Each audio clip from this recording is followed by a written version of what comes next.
dia akan mempresentasikan dan menjelaskan mengenai terbentuknya spesies baru.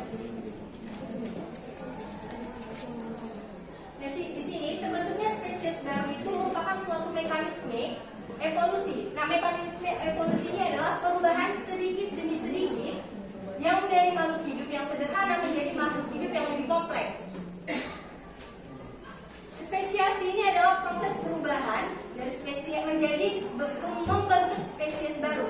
Nah, contohnya itu hal ini terjadi apabila dua varietas dari spesies tertentu mempunyai dua tempat yang sangat berbeda sehingga tidak dapat mengadakan hubungan reproduksi sehingga dia tidak dapat menghasilkan keturunan.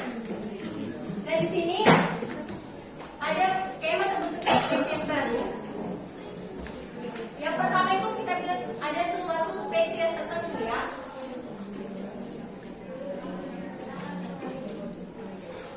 Nah, skema pertama itu ada misalnya suatu spesies tertentu di tempat tertentu, di lokasi tertentu. Di sini dia akan dipengaruhi oleh rekombinasi gen.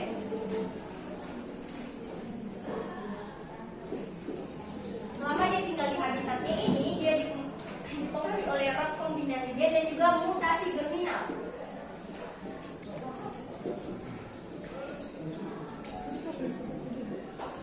Nah, mutasi germinal kita sendiri sudah mengetahui karena sudah kita pelajari di minggu sebelumnya, yaitu mutasi yang terjadi pada sel-sel kelamin. Artinya dia mempengaruhi gen. Sementara rekombinasi gen ini adalah penggabungan dari gen-gen yang berbeda untuk membentuk generasi yang lebih unggul, individu baru yang lebih unggul. Nah, di sini dengan adanya rekombinasi gen dan mutasi germinal di antara spesies-spesies ini akan terbentuklah variasi-variasi dari spesies ini.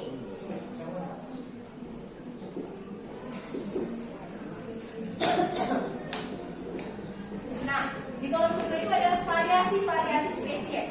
Nah, dari variasi-variasi spesies ini akan ada seleksi alam.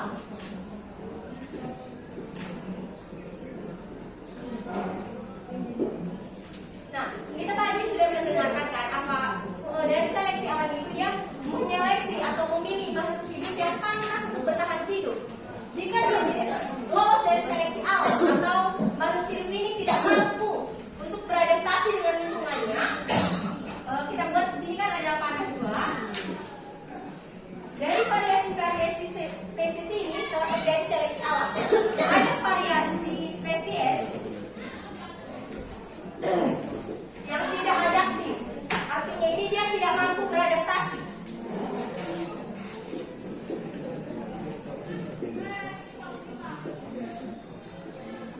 Nah, kita kan mengetahui fungsi seleksi alam tadi untuk apa? Saya bertanya, fungsi seleksi alam tadi untuk apa?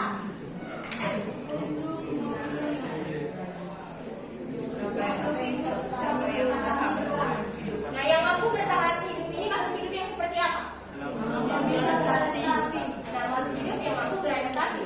Nah, di sini panah pertama ini adalah spesies yang tidak adaptif, artinya dia tidak mampu beradaptasi. Otomatis setelah melalui seleksi alam dia akan mati atau berpindah tempat. Nah, kemudian dari jika panah kedua ini adalah spesies yang adaptif, artinya dia itu mampu beradaptasi. Nah, dari yang spesies makhluk hidup yang mampu beradaptasi ini setelah melalui seleksi alam dia akan hidup. Oke, dia akan hidup. Nah, makhluk hidup yang berhasil bertahan hidup setelah melalui seleksi alam ini akan kembali mengalami seleksi alam. Ini ada panah ya dari makhluk hidup ini.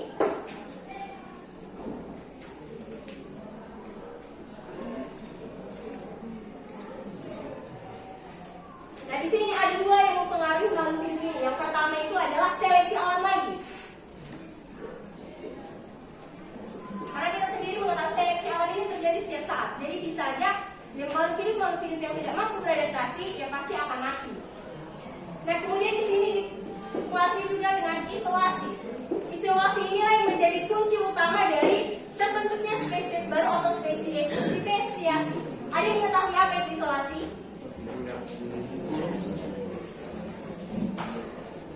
Ada yang mengetahui? Apa?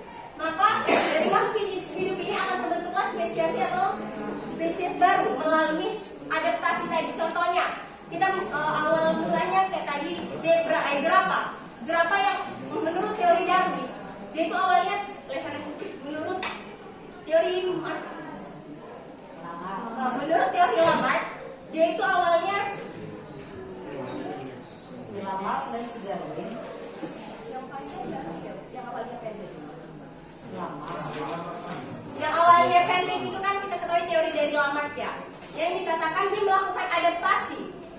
Kemudian beradaptasi untuk mencakup pucuk daun yang muda. Akhirnya lehernya memanjang. Nah itu kan kalau misalnya jerapahnya ini sudah panjang lehernya kan, di keturunan selanjutnya diwariskan kan.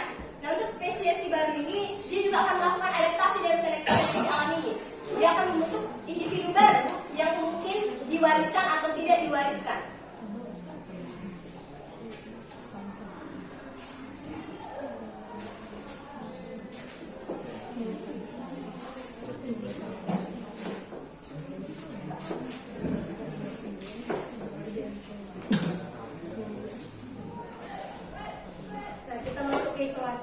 Isolasi merupakan kunci terjadinya spesies baru karena isolasi mencegah terciptanya kembali keseragaman antar spesies melalui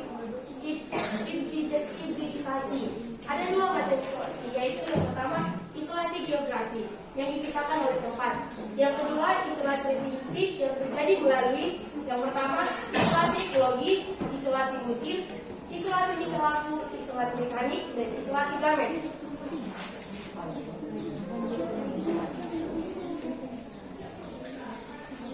Isolasi geografi. Isolasi geografi adalah isolasi yang terjadi akibat keadaan alam. Isolasi geografi terjadi ketika organisme dari suatu spesies berpindah ke lingkungan baru yang berbeda dari lingkungan asal yang dipisahkan oleh laut, gunung, atau gurun.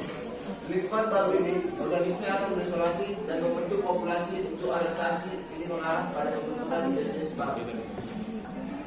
Dari sini isolasi geografi yang kita tadi ketahui ya. Tujuan dari isolasi itu untuk mencegah terjadinya perkawinan dari makhluk hidup yang berbeda spesies. Biasanya kan kalau misalnya kita mau mengawinkan dari yang berbeda spesies itu melalui campur tangan manusia.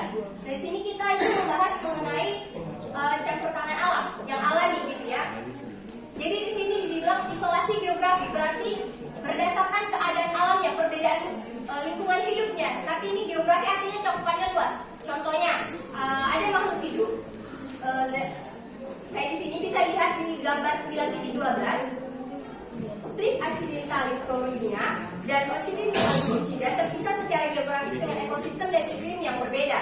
Hal ini mengarah pada pembentukan spesies baru, yaitu spesiasi alopatrik terisolasi hingga tidak terjadi pertukaran gen. Di sini ada terjadi perbedaan iklim dan juga iklim dan juga ekosistem dari makhluk hidup.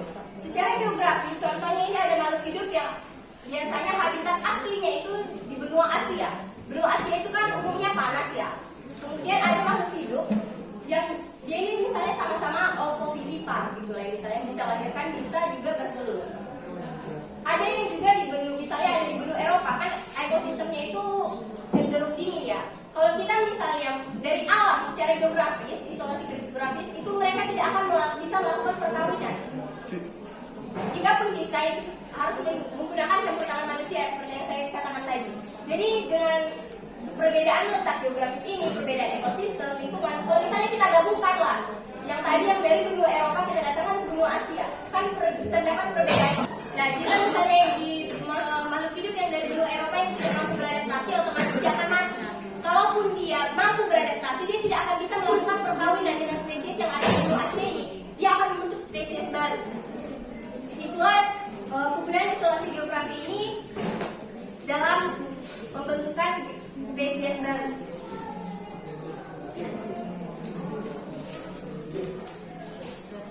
Kedua, isolasi ekologi. Isolasi ekologi terjadi karena ada beberapa tempat. Terdapat daerah di geografi yang sama, tapi habitatnya yang berbeda. Seperti kata semua, kami di danau yang tidak permanen atau di dalam kubangan.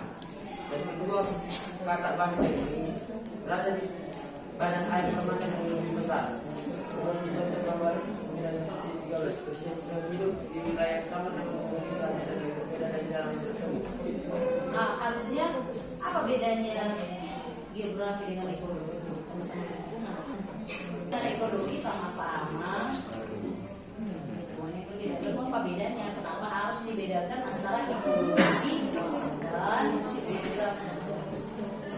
Ekologi itu dalam satu wilayah yang tempat sama tempat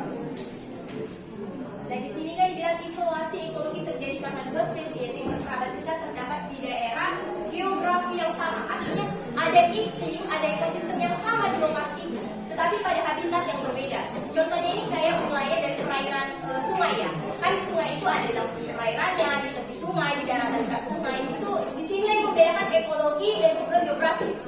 Yang geografis ini secara merinci, geografis ini secara besar ya. Yang perbedaan itu langsung ke ekosistemnya, langsung ke iklimnya. Ada adaptasi yang besar. Nah kalau misalnya ekologi ini hanya lingkungan misalnya di wilayah yang tadi saya katakan sungai, kan ada yang jadi di wilayahnya di air, ada yang di tepi-tepian sungai, ada yang di daratan dekat sungai. Jadi itu cakupannya hanya kecil dari satu wilayah yang sama.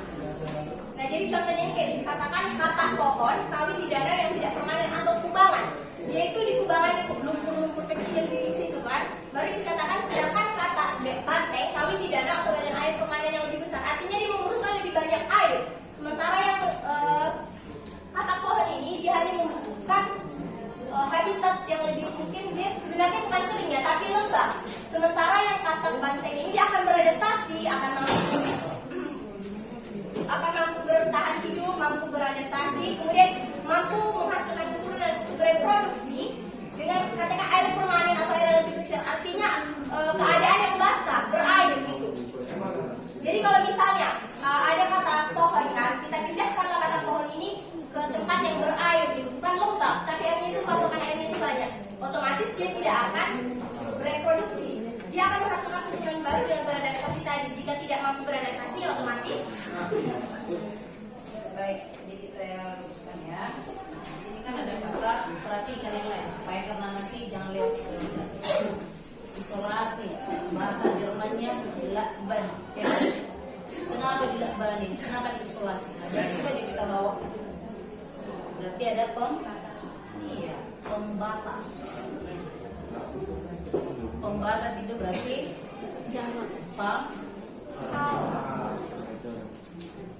jadi spesiasi tadi adalah terbentuknya spesies baru.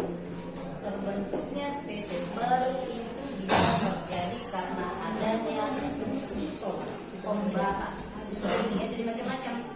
Ada pembatas geografis, pembatas ekologis dan lain sebagainya. Nah, ada tadi namanya isolasi geografi, ada namanya isolasi ekologi. Nah, supaya nyata, contoh.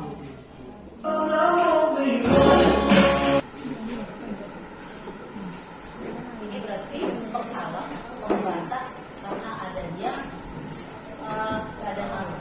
Contoh yang paling nyata adalah main-main kursi perkara tikus di lembah rengkenya. Ada rengkenya Lembah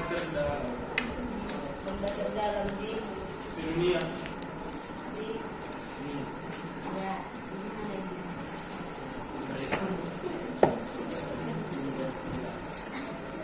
ya, ceritanya begini, hingga menjadi terjadi spesies, terbentuknya spesies baru. Tikus-tikus yang ada di atas di permukaan, beberapa ekor terjatuh ke jurang. Terjatuh, berarti jatuh karena tidak disengaja. Terjatuh. Setelah terjatuh, rengkenya di dalam sama dalam.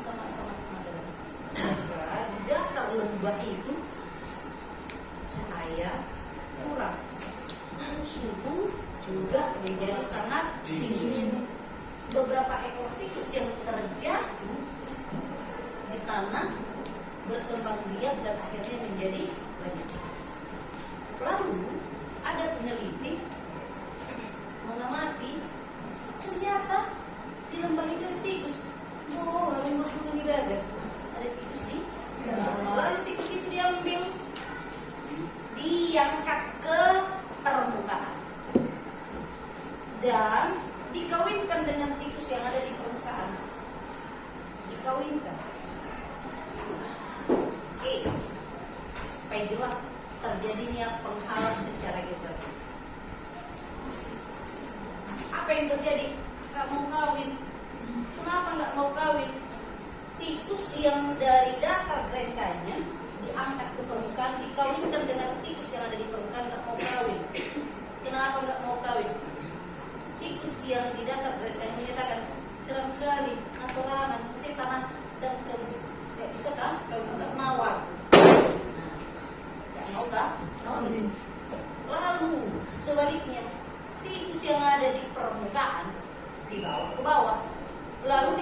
dilakukan dengan tikus-tikus yang ada di dalam. Tikus yang ini nggak mau. Kenapa nggak mau? Lebih dia ingin, nggak enak, nggak mau guys, nggak mau kan? Padahal tadinya satu spesies tidak terjadi perkawinan. Akibatnya karena nggak mau kawin, ini berkembang sendiri, ini berkembang sendiri, terjadilah tikus baru. Namanya apa? Spesiasi. Itulah contoh spesiasi geografi. Next, lalu spesiasi ekologi. Contohnya memang di bukumu itu adalah kata yang ada di kubangan dengan kata yang ada di kubangan kayaknya beda. Kubangan itu adalah air yang berbutak-butak. Kubangan. Kata yang hidup di kubangan tidak mau kawin dengan kata yang hidup di danau. Kalau sama-sama ada apa? Air. Kenapa nggak mau? Karena itu tadi tempatnya beda. Kata kubangan dibawa ke danau. Kenapa nggak mau kawin? Kata kubangan, pagoyaku air. Mau kawin? Nah, kira-kira begitu bahasanya. Nggak mau kawin karena itu tadi tempat. Nggak mau aku di sini. Aku maunya di butak-butak. Lalu yang dari danau dibawa ke kubangan. Butak-butak, nggak bergoyang. Nggak mau kan? Kawin. Akhirnya jadi beda spesies. Itulah spesies baru. Jadi ada penghalang terjadinya perkawinan. Yang menghalangi terjadinya perkawinan inilah yang menyebabkan spesies baru atau spesies. Jadi intinya isolasi itu adalah menghalang terjadinya perkawinan. Apa yang menghalangi? Tempat tinggal. Apa yang menghalangi? Ini dan itu. Oke? Lanjut. Isolasi musim atau temporal disebabkan oleh masa kawin atau pematangan gamet yang berbeda. Contoh masa kawin adalah buah Drofila pseudopuscura pada sore hari, sedangkan masa kawin Drofila pseudominis pada pagi hari. Nah, isolasi musim itu penghalang atau pembatas masa perkawinan hidup. Contoh misalkan Drosophila pseudopuscura yang melakukan perkawinan pada sore hari.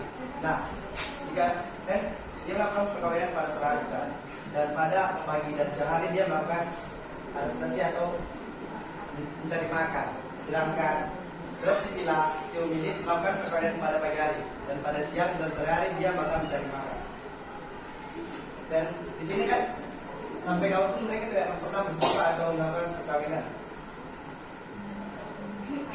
karena masa kawinnya berbeda.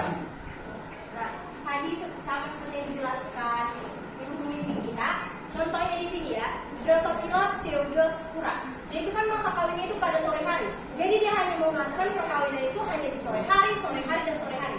Contohnya kita paksakanlah Drosophila pseudopuscura ini melakukan perkawinan pada pagi hari. Itu bukan masa kawinnya, dia tidak akan mau melakukan perkawinan. Jadi itu yang dimaksud dengan isolasi musim. Jadi musim ini adalah waktu kawin mereka, masa kapan makhluk hidup itu ingin kawin. Yang keempat yaitu isolasi tingkah laku. Nah, isolasi tingkah laku menghalangi fertilasi karena adanya perilaku tertentu atau ritual yang berbeda-beda sebelum terjadi perkawinan. Nah, isolasi itu tadi kita tahu dari buku ini yaitu pembatas atau penghalang untuk menghasilkan spesies baru. Contohnya dari isolasi tingkah laku yang kami ambil yaitu dari burung bawang Australia. Ia akan menarik betina dengan cara membuat sarang yang berwarna biru. Nah, seketika betina mendekati, dia akan mengeluarkan menghasilkan suara dan sambil menari untuk mengikat perhatian betina. Nah, isolasi tingkah laku ini si jantan akan memberikan sinyal suara atau ekspresi zat kimia yang hanya diketahui oleh pasangannya, dan pasangan yang betina lainnya tidak akan mengerti apa artinya itu yang diberikan oleh si jantan. Oke, saya memperjelas saja. Di sini dikatakan isolasi tingkah laku. Artinya pembatasan perkawinan itu dihalangi karena adanya perbedaan tingkah laku dari manusia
sosial sebagai manusia. Kita ingin mencari betina dari kakak tua. Kita buatlah di situ kode dari Bogor Australia. Kita bangunlah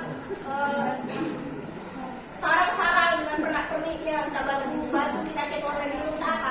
Ya, burung kakak tua yang betina. Tengok di sana dia nggak akan mau, karena dia nggak paham kode itu apa. Nah, jadi misalnya ada Bogor jantan, ini dia tadi udah membangun sarang-sarang warna biru. Lewat kasih Bogor betina, karena dia paham arti kode ini, arti sinyal ini. Kalau tertarik dia tengok sarang ini cantik ditengoknya, dia mungkin mendekat, datang mendekat. Kalau dia tengok si jantan ini dia mendekat, dikirimkan lagi sinyal kode dengan cara itu, misalnya bersiul, menari-nari untuk menarik perhatian si betina yang satu jenis ini. Jadi kita tidak akan ada perkawinan dari yang berbeda jenis, karena ada perbedaan tingkah laku, ada pemahaman yang berbeda akan sinyal yang dikirimkan. Jadi tidak akan ada perkawinan. Jadi yang hanya bisa melakukan perkawinan itu misalnya burung Australia dengan yang jantan dengan yang betina.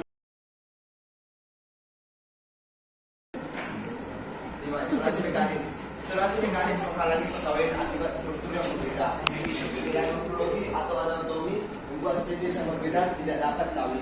Contoh, tanaman sange hitam memiliki bunga kecil yang tanaman sange hitam kecil yang hanya dapat disebabkan oleh sebab ini. Berbeda dengan tanaman sange putih yang memiliki struktur bunga yang besar yang hanya dapat disebabkan oleh lebah besar. Nah, perbedaannya di sini tanaman sange hitam memiliki bunga kecil yang dapat disebabkan oleh lebah kecil. Disebabkan oleh lebah kecil. Berbeda dengan tanaman yang punya mana yang lebih besar, yang disebabkan oleh lebah yang lebih besar. Tanaman sange putih memiliki struktur bunga yang lebih besar. Jadi dia tidak mungkin disebabkan oleh lebah yang lebih kecil karena memiliki struktur bunga yang lebih besar.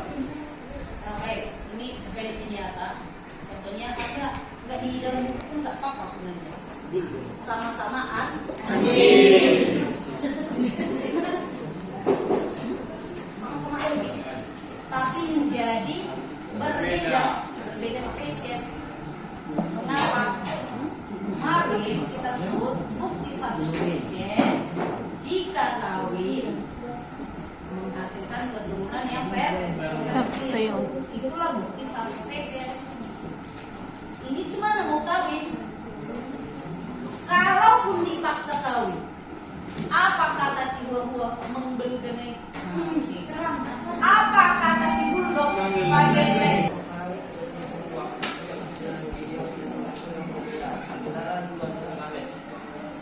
Contohnya, memberikan informasi dari air tidak akan dibuang oleh spesies jantan. Spesies lain karena selamat seluruh mengandung protein tertentu yang hanya dapat diikat menggunakan sel sperma dari sel sperma dari spesies yang sama. Oke, dibilang di sini isolasi gamet, dalam penjelasan sedikit. Isolasi gamet artinya menghalangi ada perbedaan dari sumber sel dari gamet ini. Contohnya itu kan kayak ada ikan lah. Ikan bertelur, misalnya menghasilkan, contohnya kita sapi sama kerbau. Contohnya sapi sama kerbau kan, misalnya ada sapi jantan, ada yang enam. Yang mau kita ambil itu dari kerbau betina. Misalnya kerbau betina ini mau kita kawinkan, mau kita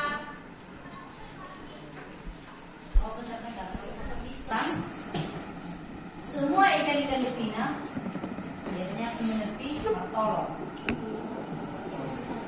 Taunya ikan betina, pokoknya semprotkan tolong. Sudah. Taunya ikan betina, pokoknya keluarkan tolong ke pinggir-pinggir supaya tidak dihanyutkan oleh arus air. Lalu ikan jantannya sudah bisa mencium aroma dari tolor ikan sesamanya. Namanya ada zat kimia atratan. Ejeknya parfum. Parfum ini hanya bisa dideteksi oleh ikan yang satu jenis tidak akan mampu dideteksi oleh ikan yang lain. Kita misalkan ini adalah telur ikan sibabu. Oke. Kalau ada di sini ikan mas jantan, nggak ngerti-ngerti, nggak tahu-tahu, karena nggak bisa dideteksi. Yang bisa mendeteksi telur ikan sibahu ini hanyalah ikan sibahu jantan. Maka ikan sibahu jantan akan datang menyemprotkan sperma. Semprotkan aja, setelah disemprotkan tinggal. Maka ikan nggak pernah tahu siapa anaknya, nggak pernah tahu siapa bapaknya, siapa mamanya, karena fertilisasinya eksternal. Karena ini tadi ada zat akvatan yang hanya bisa dideteksi oleh ikan sejenis, maka tidak akan pernah terjadi salah perkawinan. Beberapa jenis ikan pun di sini mentolok tidak akan pernah sperma yang lain mengawininya, karena sperma itu tadi hanya bisa mendeteksi zat kimia yang dikeluarkan oleh sel-sel sesamanya. Kalau karbo dan lembu udah jelas, warna merah coklat, nomor mau bau. Kau baunya bau kerbau, kau bau lembu, mau lah. Baunya itu kau.